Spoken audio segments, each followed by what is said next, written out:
And at the moment, until we get over the red tide issue, I would say let's look to catch them and then release them and then see where we are. If you're reeling in snook or redfish, there's a new rule that says you have to throw them back into the water. The Florida Fish and Wildlife Conservation Commission put out an executive order last week because of red tide and all the fish dying. This is what a snook looks like.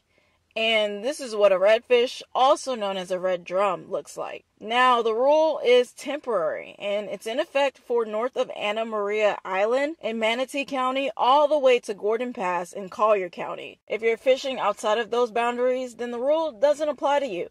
I went down to the Lighthouse Beach and Fishing Pier down in Sanibel to see what fishermen thought of the new rule. I come over on vacation in the past. If you're lucky enough to catch one of those fish, then and it has to be a certain size, then you're allowed to keep them. But obviously now with the red tide issue, you don't know how many fish have actually died as a result of the red tide. David Goodchild is visiting from London, and he says he agrees with FWC.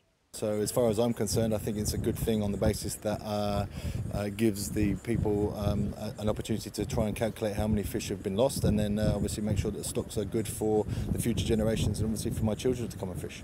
The rule won't expire until October 12th at 11:59 p.m. unless the FWC says otherwise. Enforcement efforts by FWC officers will focus mainly on education, but technically, if you violate the rule, it's considered a second-degree misdemeanor.